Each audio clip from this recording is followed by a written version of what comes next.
Howdy do y'all, this is John, and today we are talking about the Super Mario Galaxy movie, a new movie out in theaters right now. And then the Super Mario Galaxy movie deals with Mario, who is once again called upon to save not just the Mushroom Kingdom this time, but basically the entire universe. Bowser Jr. is mad that his father was captured in the first movie, and he's decided to capture Princess Rosalina to build this doomsday weapon.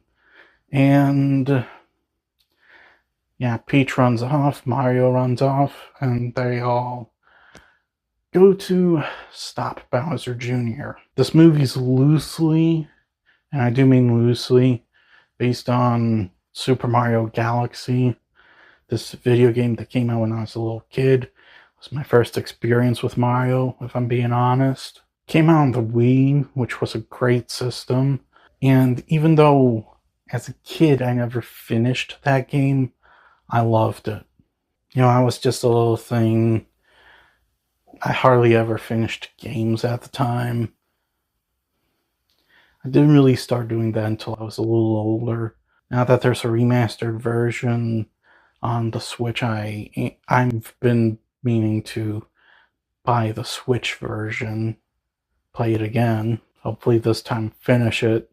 I just thought I'd add that little tidbit. It's based on a game I loved as a kid, sort of. Now, getting into first and foremost what I liked about the movie. The story is great. One of the things that, I loved about the game was its story. It had elements of space adventure to it, but it was also a very typical Mario story. And that's also this movie. It's a typical Mario story, but it has this sense of space adventure in it. With Mario, Luigi, Peach, Yoshi all hopping to other planets and stuff. And they also pulled this off in 90 minutes without it getting confusing.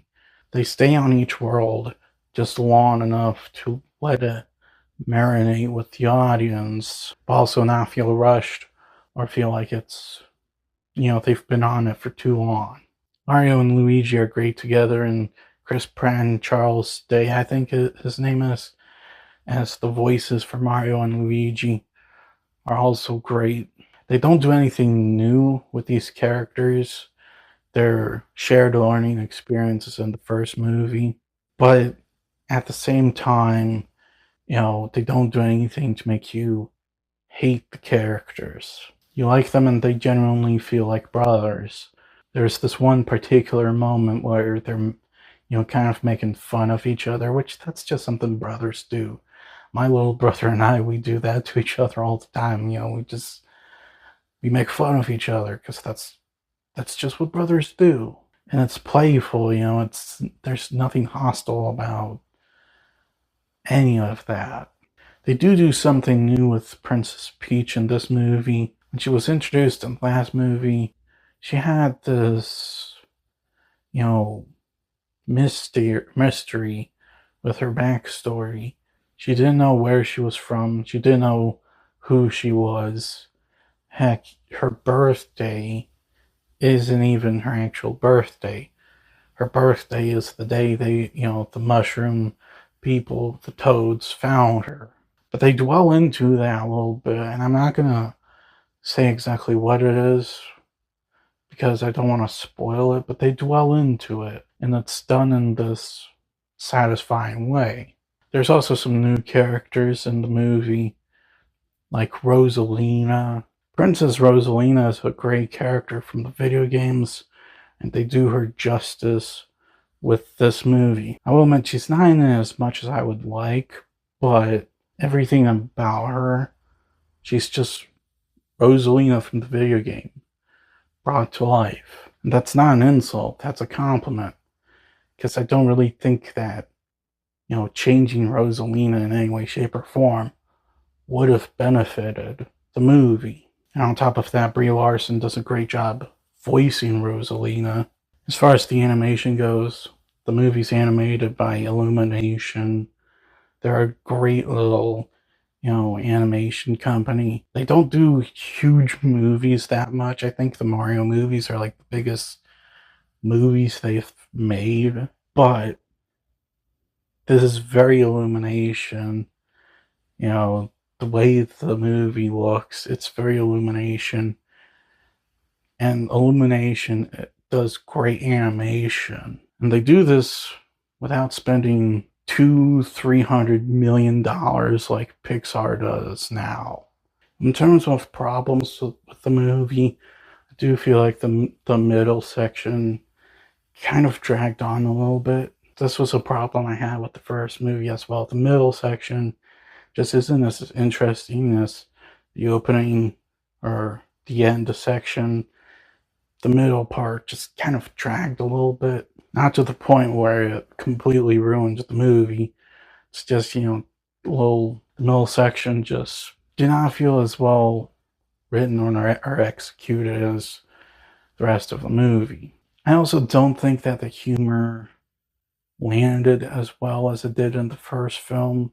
I know these are not supposed to be full-blown comedies, but they are supposed to have comedic moments in it.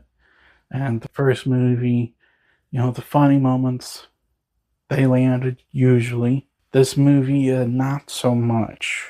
I think it had to do probably with the fact that, the best jokes in the film were kind of ruined in the trailers. So in conclusion, the Super Mario Galaxy movie, I really enjoyed it. It's got its problems, but as a whole, the movie is good. There's good storytelling in it. The middle section dragged a little bit though. But overall, there was good storytelling in it. You like the characters. The new characters are also, well done. Animation is great. Should have worked on the humor element a little bit.